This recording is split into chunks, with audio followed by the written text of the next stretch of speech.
เป็นเซียนเรียนลำต่อจากตำนานเคยมีเป็นเซียน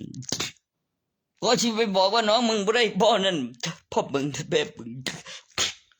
โอ้ยมันมีหยังหลายกว่านั้นบ่เนื่องจากประกาศแล้วเมื่อเช้ามีค่าเคลื่อนที่ของค่าลงน้ำหนักค่าขึ้นสินเป็นศิลปะวรรณคดีภาษา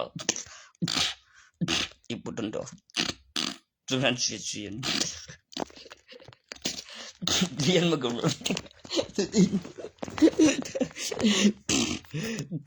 แม่งบอกครับเสียง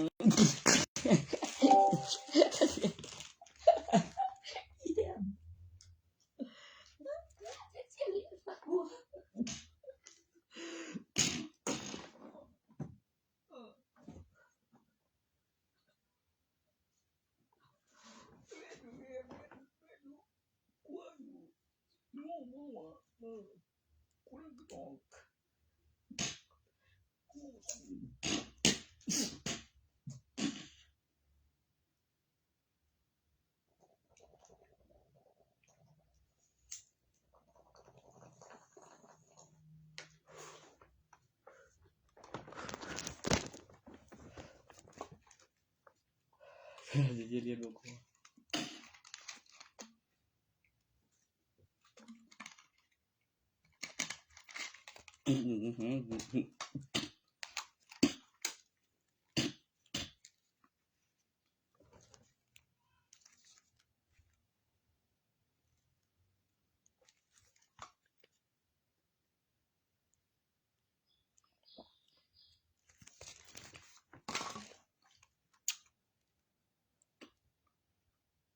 ผัวดื้อยา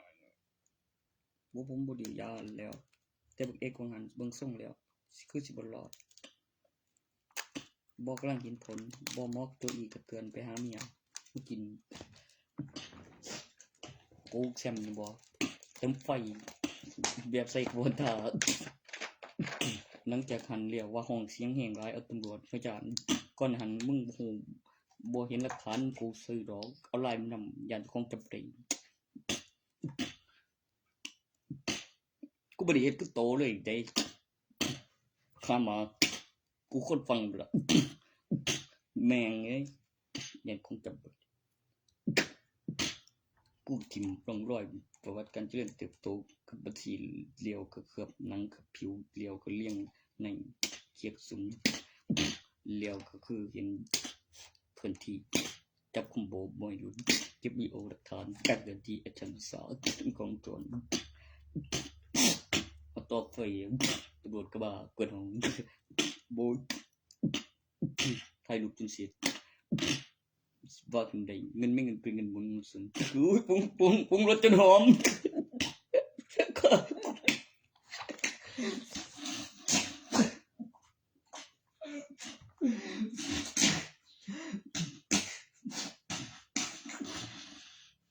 แม่บ่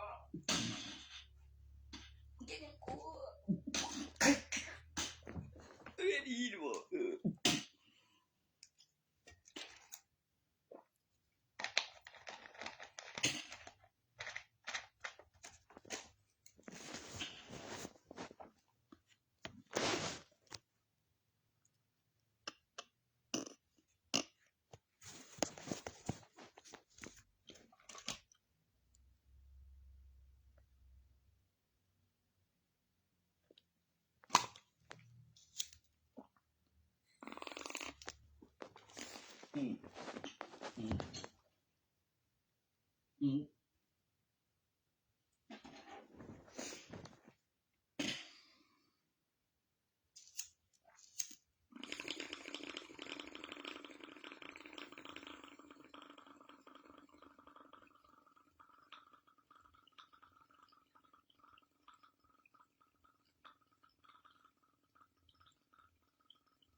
ส่ง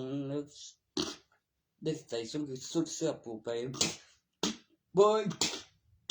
แม่งที่เส้นแบกแนวทันทีเลยได้กูใช่ไหมมันคือปีน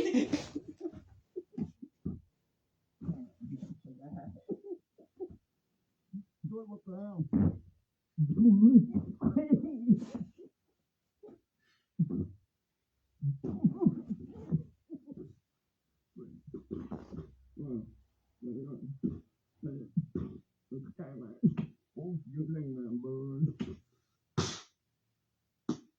Camera, fotografering.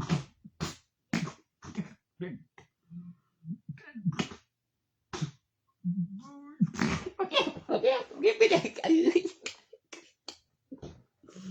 Okay. Jauh kali.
เมื่อตรงนี้แล้วตรงนั้นไปถึงพุ่น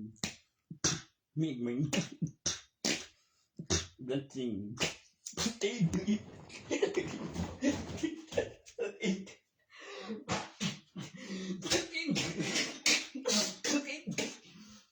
มึงบังกูขึ้นก่อนขึ้นชื่อก่อนเขียงไหมทำให้เพื่อนกู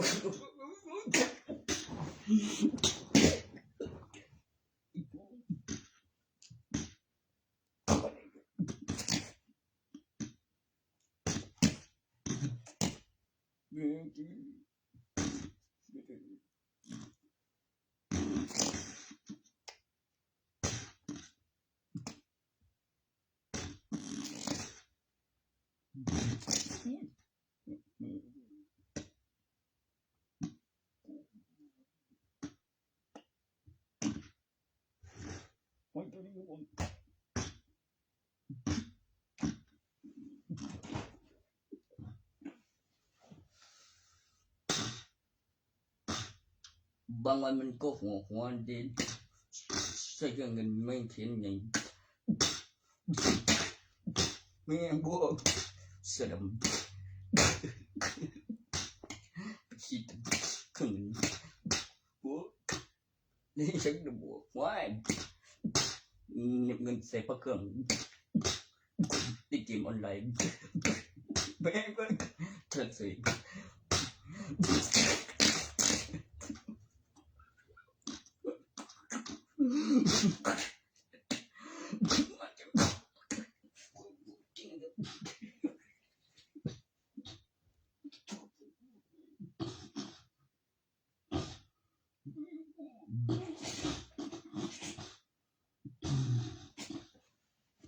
เน็บสมุดพกกับคาถาสี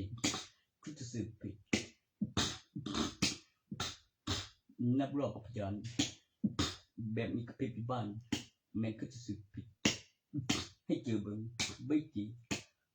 บ่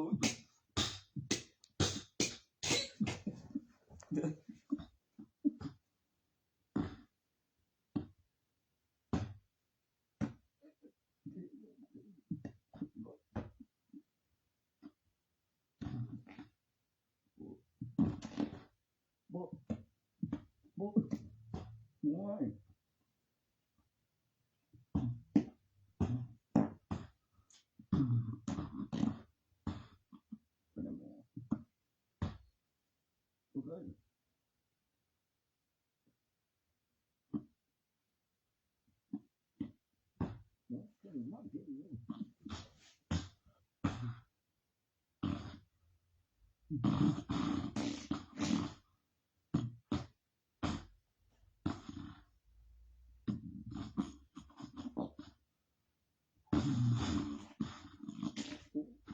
แม่กู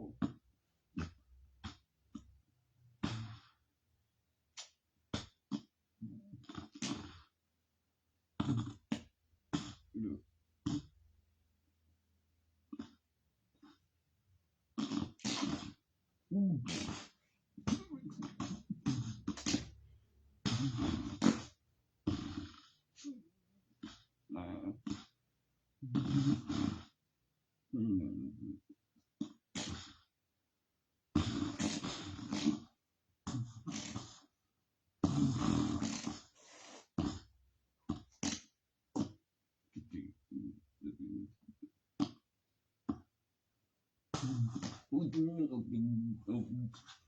ป็นมาแล้วผัวใหม่อยู่จริงให้เด็กหมดตัวถูกไม่รู้สิทุกทุกวันจะเกี่ยวว่ามันก็ส่วนขึ้นทีมได้เว้ยอย่าแม่งสิ่งคนเลี้ยงเป็นระเบียบอุ้ยระเบียบ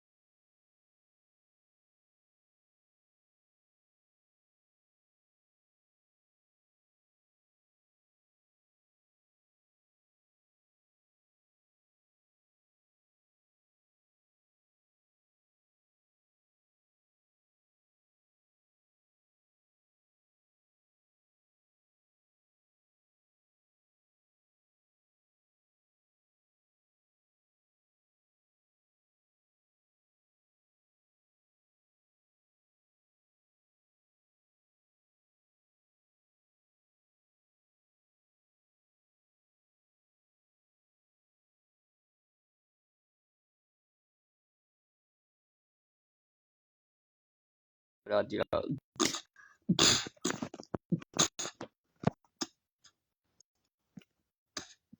ตัวจะไม่เป็นใบเดียว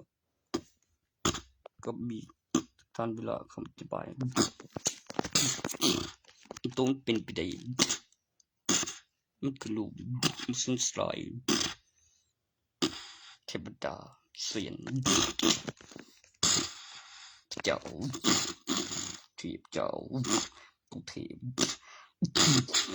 มีผู้หญิงกับผู้ชายมีปัดบัวตุเทพมันต้องคือรูปทาสมันต้องออกมาตอนไปวัดบัว กับอธิบายต่อพอสัมผัสถึงพลัง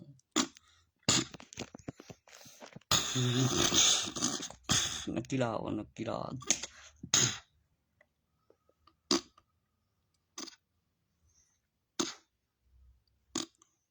ฮอตไซวง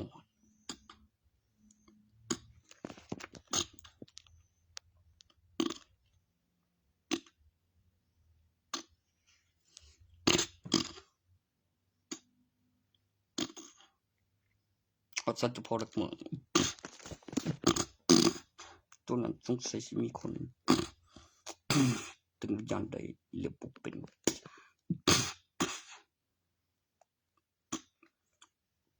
เรียบสโตบอ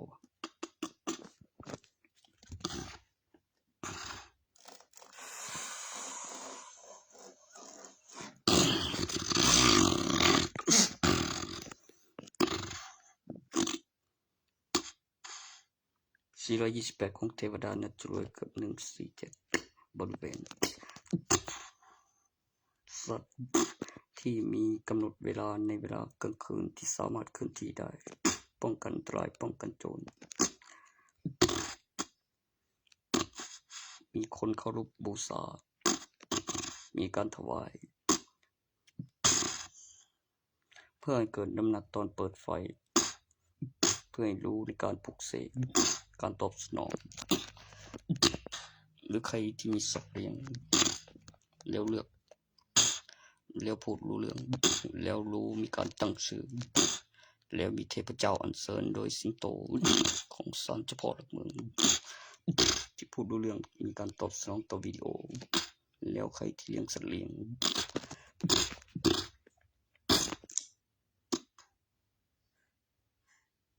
คือสัตว์ของเทพเจ้ามันมีคนถวายของมั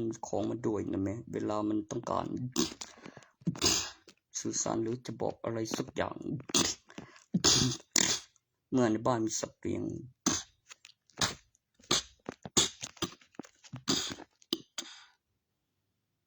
สายตัวนั้นนะประกอบมาด้วย977ตอนที่ห่างเทวดาจะรวยตอนนั้นมันเป็นตลาดแล้วก็240 243 323แล้วก็326เลนซ้ายความปลอดภัยในตำแหน่งนั้นอยู่ที่1074ของเทวดานั้นจะรวยส่วนเจ้าพ่อหลักเมืองนั้นไปต่อที่ตอนที่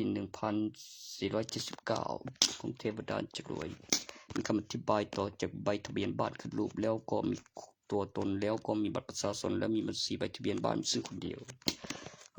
เป็นรูปแบบตัวอย่างอายุมากกว่า20เจ้าพ่อหลักเมือง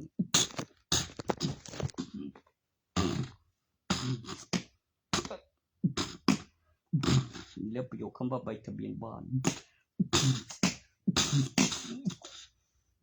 ในบัตรประชาชน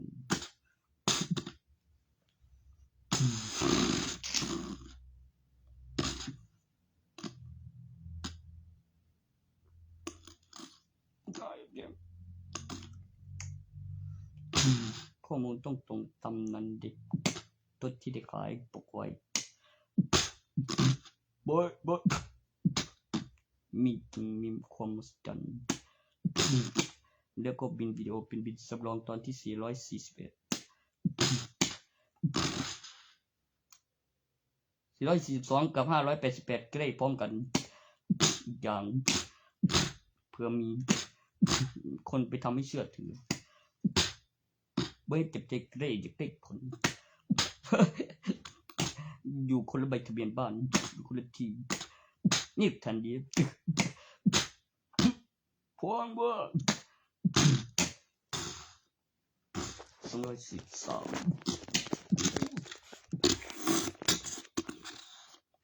ขึ้นรูปโน้ต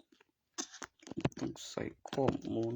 บินวิดีโอการปลุกเสกคำอธิบายหลักฐานและแสดงพยานการลงทุนบอกไว้ บินไปเป็นตลาด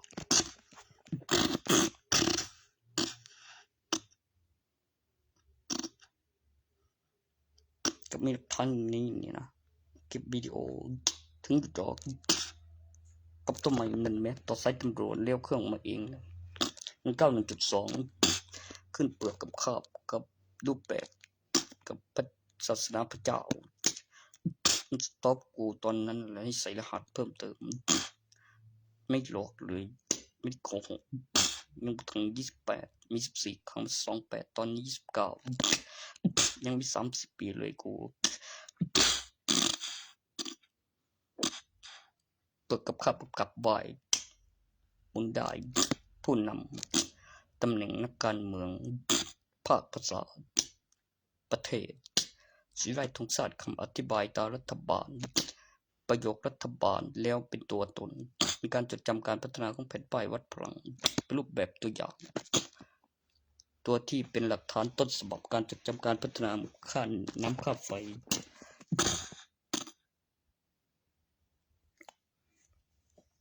ประกอบใส่กับแผ่นป้ายการจดจำการพัฒนาของแผ่นป้ายวัดพลังและมีเลเวลแล้วเรื่องตามรัฐบาล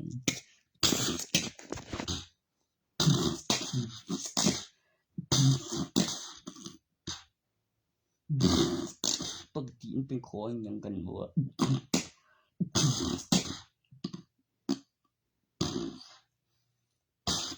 โอ้ยตัวนั้นก็ต้องเลี้ยงต้นมัน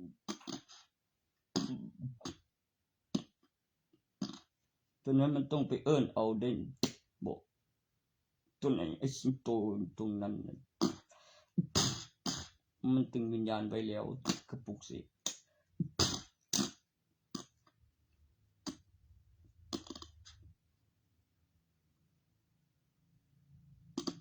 กับคำอธิบายเมื่อกี้บอกครับ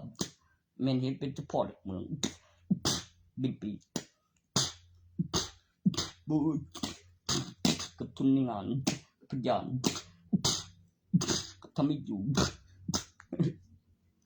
มันโค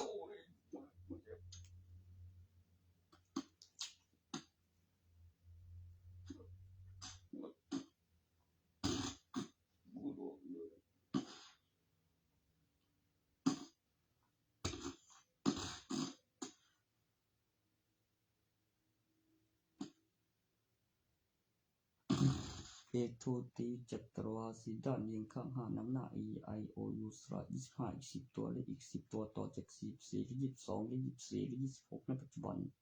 เก็บหลักฐานเวลาในหนังสือและมีที่ตนมีจริงพร้อมในหนังสือเป็นแอปพลิเคชันแปลภาษาขึ้นระบบในแผ่นพิมพ์รูปทรงแป้นพิมพ์และเป็นหน้าจอสัมผัสเป็นโปรแกรมแอปพลิเคชันที่มีการพัฒนาหลักฐานเวลาหนังสือเวลาในกล้องวงจรตรงกันการถ่ายทอดสดตัวที่จับเวลาแล้วนับตัวอักษรตัวเล็กตัวใหญ่มี26ตัวต่อจาก22 24หรือ26เป็นหลักฐานเวลามีการเคลื่อนที่เพิ่มจำนวนของภาษาเพื่อนบ้านเป็นคำอธิบายเมื่อพิมพ์ประโยคเสร็จอ่านและเอ่ยเสียงเพื่อการตอบสนองแอปพลิเคชันแปลภาษาที่สมบูรณ์แบบยิ่งขึ้นเมื่อเป็นประโยคแล้วเป็นตัวสระกด2ตัวกับตัวอักษรเมื่อไม่เห็นตัวสระตัว C เป็นตัวตำแหน่งที่3เป็นชื่อสระเอียแล้วลักษณะของ I แล้วแล้ว R แล้วพอ U ที่เป็นเส้นสระโอกับตัว C A I O U U เป็นสระในตำแหน่งที่3เป็นตัวควบนำหน้าเป็นตัวใหญ่เป็นเส้นสระเอียในตัวสะกดเป็นลักษณะของตัว I เป็นตัวด้านบนเป็นตัวสระเป็นตัวเล็กเมนตัวใหญ่มันจะเป็นเส้น A I O U มันไม่มี L ตัว L ตัวเป็นตัวที่6บอกว่าในตำแหน่งที่3เป็นเส้นตัวควบของตัวสระของสระเอียมากกว่า3รูปในตัวสระแล้วลักษณะของตัวควบการเอ่ยเสียงของลักษณะหรือเอียและเป็นตัว4ควบในตำแหน่งที่3มี3ตัว แล้วออกเสียงสะกดกับตัวอักษรแล้วแปลภาษา Body automatic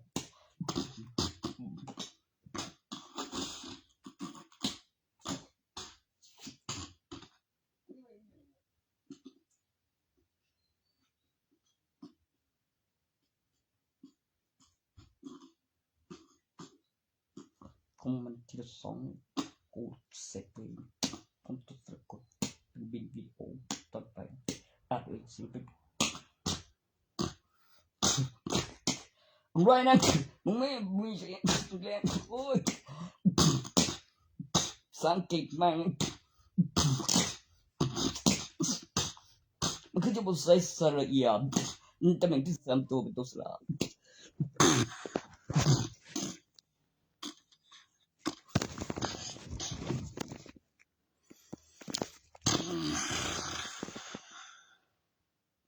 จังหวัดดีเยี่ยมสิมเพอตนกองทัพกลาง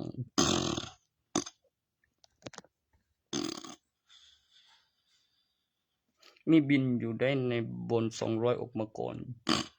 แล้วนับอย่างละ3 ปีแล้วมีโครงสร้างสถานแล้วก็มีคนมีเงินแล้วก็ตำแหน่งที่ตั้ง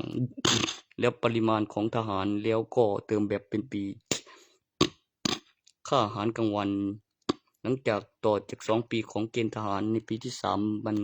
มันไม่มีค่าอาหารกลางวันหรือไม่ได้กินฟรีคือมีเงินเดือนเข้าสิ้นเดือนแล้วให้เชื่อว่ามีจริงหลังจากปีที่3คือมีปี1ปี2เขาฝึกปกติคุณต้องเข้าใจถึงคำอธิบายศาสตร์นั้นคุณต้องจดอะไรเข้าไปวะนี่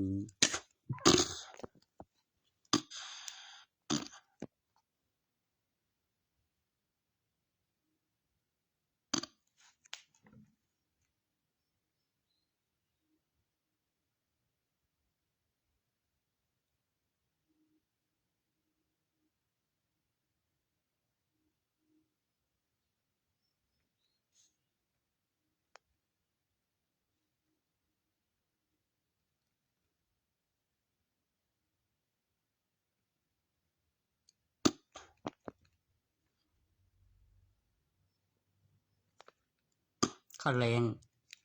กับร่องรอยกับบัญชีกับวิธีการใช้แล้วก็ข้อมูลทำให้เกิดน้ำหนักและมีเงินอยู่จริง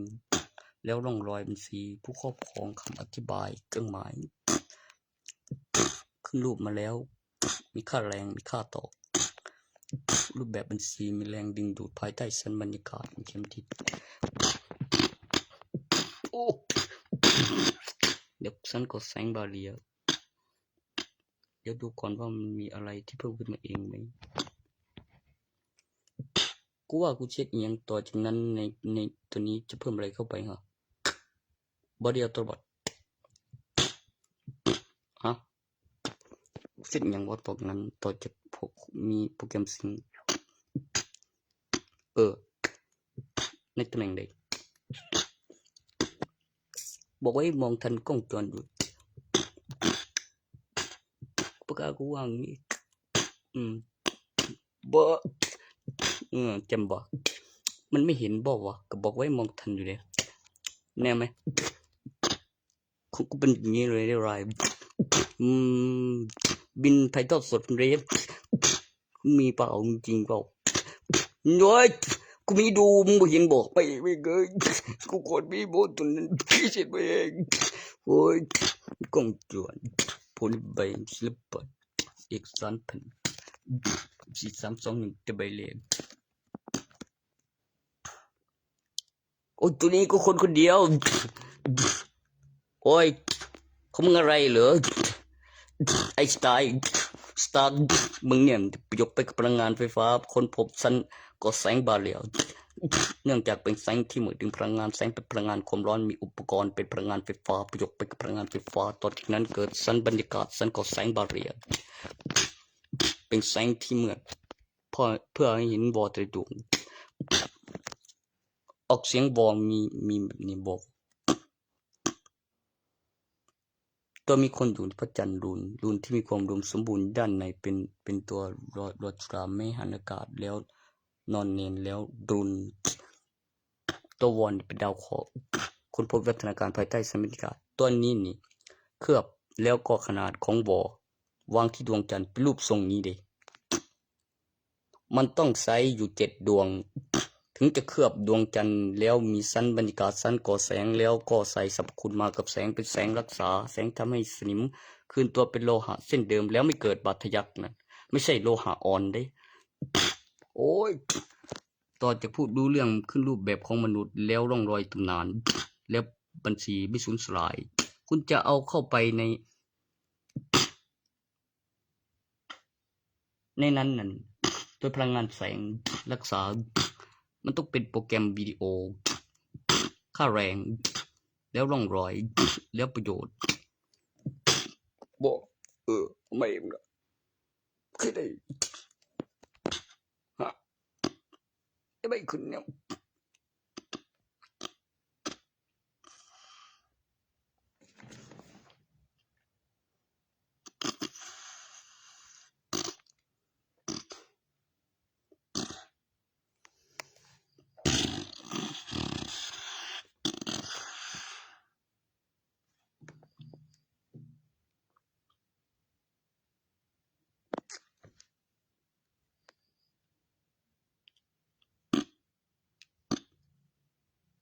โครงสร้างอาคารการขยายตัวของชั้นบรรยากาศตัวนี้ตารัฐบาลไทยรัชกาลที่10ตัวนี้นี่การขึ้นสิงขึ้นพิมพ์รูปทรงวงกลมการขยายตัวของชั้นบรรยากาศแล้วโครงสร้างที่อยู่อาศัยหรือบ้านตัวนี้นี่มีแรงดึงดูดมีชั้นบรรยากาศแน่นอนมีการขยายตัวแล้วมีชั้นก่อแสงบาเรีย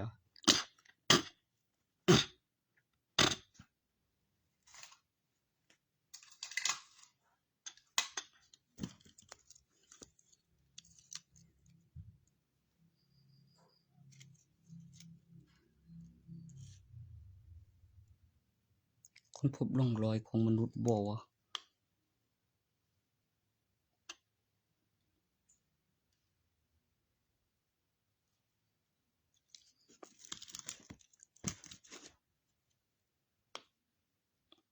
ต่อจากการขยายตัวการเจริญเติบโตของประวัติลายนิ้วมือรัฐบาลแรงดึงดูดภายใต้สมการเข็มทิศเป็นแสงที่มืดการขยายตัวของจักรวาลที่สมบูรณ์แบบคำอธิบาย Android ตั้งชื่อข้อมูลหลักการคำนวณจินตนาการหลักฐานนิสัยและสันดานเป็นบินวิดีโอสิ่งที่มีประโยชน์ต่อการพัฒนาตัวที่มาก่อนหลักการมากกว่าจรรยาบรรณสิ่งที่มีการพัฒนาตัวที่ทำได้ตลอดทำแล้วไม่น่าเบื่อคือประโยคคำว่าหลักการโดยชอบธรรมโดยผ่านการพิสูจน์และคิดไตร่ตรองโดยชอบธรรมเป็นสิ่งที่ดีมีประโยชน์แบบถูกต้อง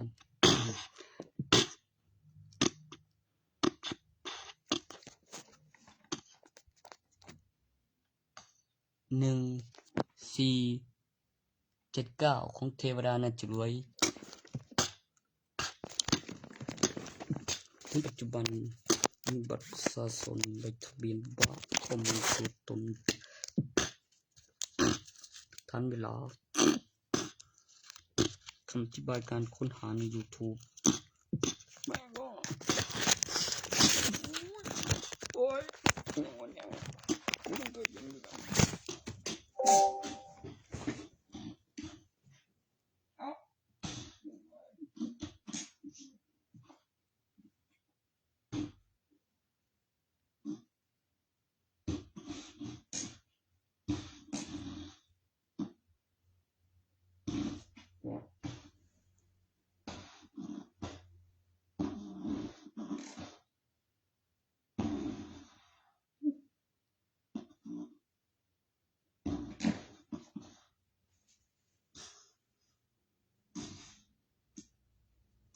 การประกาศกิวเมื่อพระอาทิตย์ขึ้นทุกเช้ากลางวันและกลางคืนที่มืดและที่สว่าง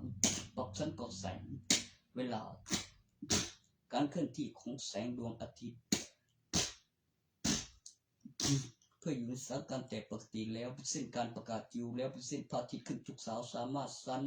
ปรับชั้นแสงได้หลังจากนี้ดูในแผนที่ว่าไม่มีกลางวันและกลางคืนออกจากความจริงเป็นการปลุกเสกเพิ่มเติมเพื่ออยู่ในสถานการณ์แต่ปกติแล้วมีกลางวันและกลางคืนเช่นการประกาศอยู่เป็นเส้นพระอาทิตย์ขึ้นทุกเช้ามีกลางวันและกลางคืนและเกิดความมหัศจรรย์ในความจริงเป็นการปรับชั้นก่อแสงฤดูกาลปรับเคลื่อน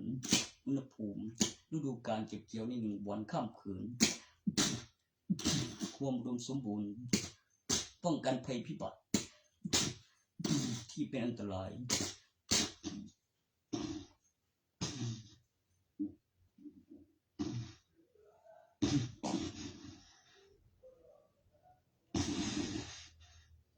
ระบบนิเวศทางธรรมชาติที่มีสิ้นสุดที่มีประโยชน์ต่อจักรวาลธรรมชาติ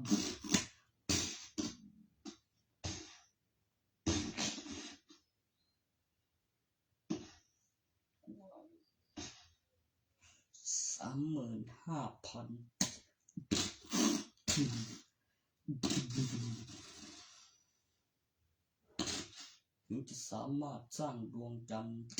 แล้วเคลือบแสงรักษาแล้วเป็นพระจันทร์เต็มดวงแล้วเป็นแสงแบบเต็มรูปเป็นหลักฐาน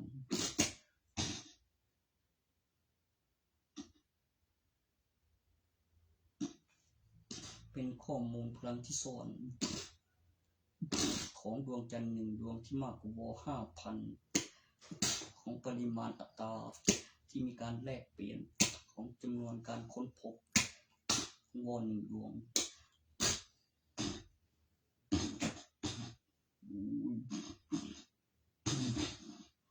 ลูน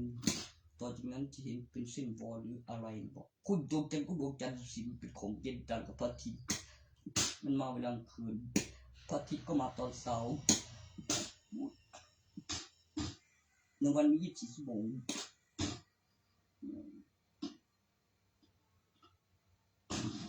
เซ็ตทุกเครื่องเร่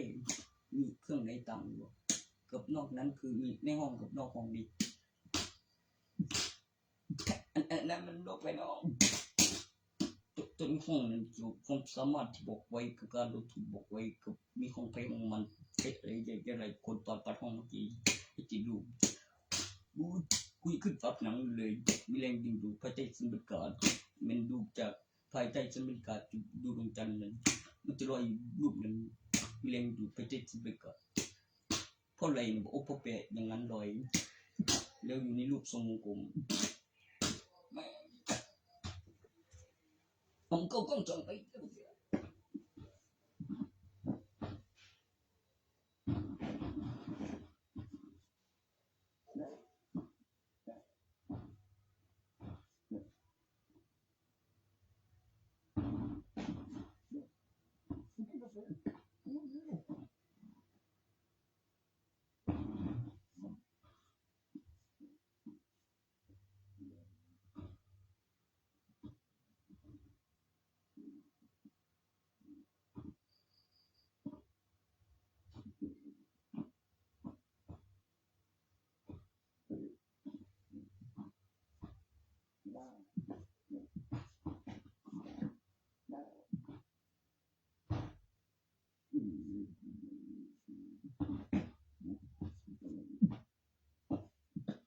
เนี่ยกันห้องใช่ไหมอุตปนังโก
ตารัฐบาลเทพ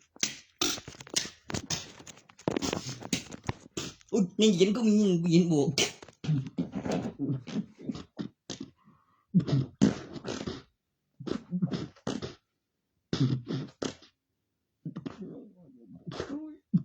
แม่งบ่กูสิว่ามึงสิบ่ไม่บัดดวงบ่จริงนี่ก็คือโอ้ยบ่คือบ่ถือผู้เก่ามันคือถือของมือก็ไปนี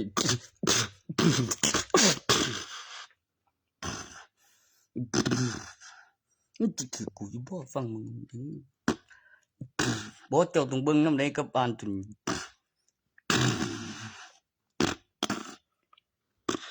ตอน10ปีแล้วโอ้ยนั่นแล้วล่ะก็มันก็เลิกตามจับมันล่ะต่อจาก10ปีแล้วมันก็บ่หนี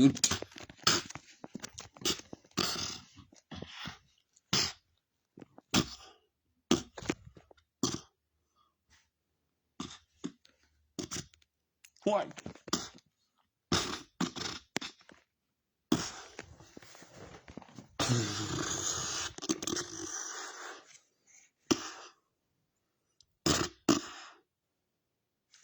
ที่มันน่าทนจำนงนี่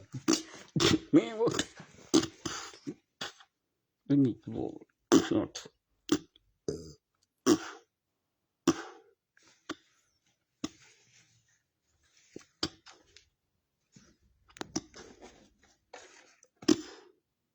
อีหยังบ่อีหยังวันกดสัมผัส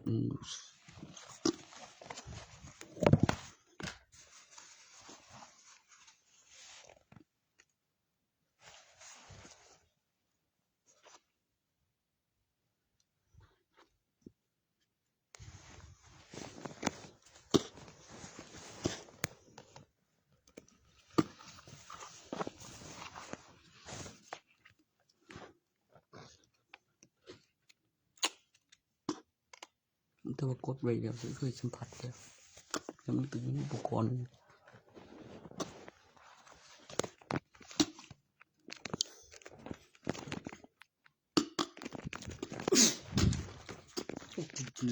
ิ่มๆนะดึกได้มีของอุปกรณ์กับส่วนกดอุปกรณ์บูตำบิดส่วนกดอุปกรณ์นั่นโอ้ยแต่บ่เขียนบ่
ล่ะ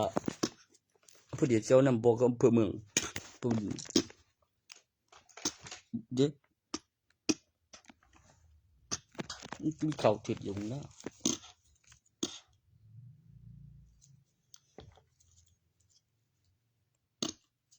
บ่เจ้าบ่ลืมอยู่ดอก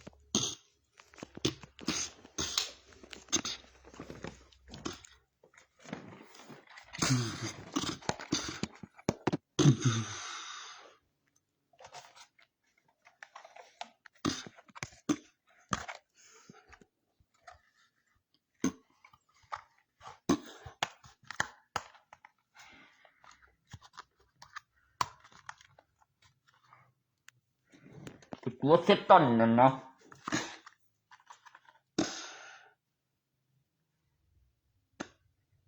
มันนี่จริงดิคิดที่ใส่ผิด เมื่อมีเสียงมีผลเพราะมีให้ดู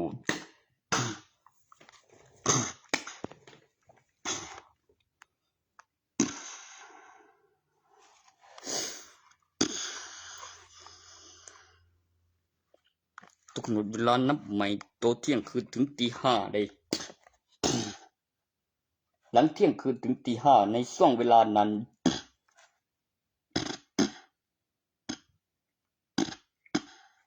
มันก็นับใหม่หลังเที่ยงคืนนั่นเด้แต่แรกๆแล้วมันก็มาเตือนอีกครั้งนั่นเด้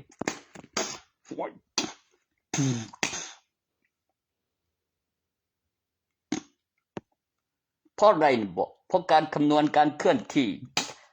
แล้วก็การจับกลุ่มที่จะเกิดการตั้งแก๊งชุลมุนหรือรวมตัว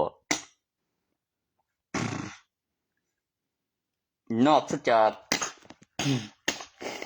ทำเป็นขบวนการตำแหน่งตัวเลขรัฐการมีรัฐบาลหรือนอกจากนักการเมืองนักล่าฆ่าหัวติดรูปดาวบางตัวก็ว่าโปไม่ใช่โปเสียตาเปิดเล่นกันโคกนี่เช็คเหี่ยว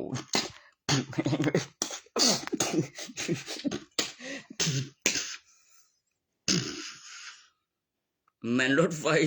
ใส่เติมหินมันยังเติมถ่านบีดไอ้ตัวนั้นมันสามารถพัฒนาดาวเทียมภายใต้สันบรรยากาศแล้วรูปแบบไปถึงก่อนแล้วพัฒนาจากเครื่องหมายนอกสันบรรยากาศแล้วก็บัญชีแล้วก็รูปแบบไปถึงในตำแหน่งที่ต้องการของดาวเทียมแล้วเปลี่ยนรูปจากเครื่องหมายเนื่องจากวิสุทธิสลายแปรรูปปลุกเสกเป็นดาวเทียมส่วนตัวได้แล้วถือกำเนิดเซตตอนคิดเฉยๆไม่ผิดถ้าทหารว่ากูแกล้ง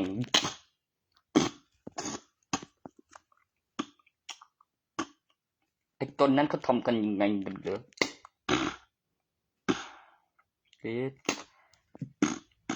จะมีแบบหลักฐานวัตถุมีกำไรด้วยเลยตั้งชื่อยี่ห้อกับจำนวน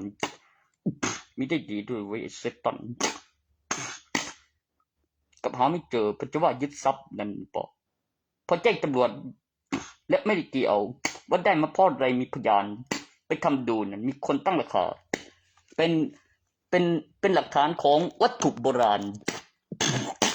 เป็นเช่นแบบเป็นอาวุธโบราณนั่นนะเย็ดรถไปคันพุ่นเดนคู่แฝดตอนนั้นกำไรในบทคู่ที่สามตัวที่มีเจ้าของได้แท้นั่นไหมสิงเพอตอนกองทัพกลางเอามาก่อนให้เห็นออกมาดีบอยไอ้ว่าเซนเซอร์แชมเปี้ยนสเปอร์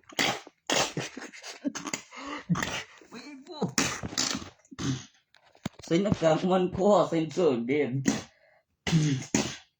เพราะอะไรนะบอกก็เซนเซอร์แร้เมื่อยังไม่ใส่จำนวนตัวเลขดูไม่ชัดเจนบอยเมื่อเปิดหน้ากากจะบอกความไปขยับได้ในภาพนิ่งยังไม่เปิดเผยความเร็วแน่กว่าความเร็วแสงเนื่องจากรอพยานต้องสร้างหลักฐานไม่ดูตัวนั้นเลยซิงข้อมูลโดยอัตโนมัติ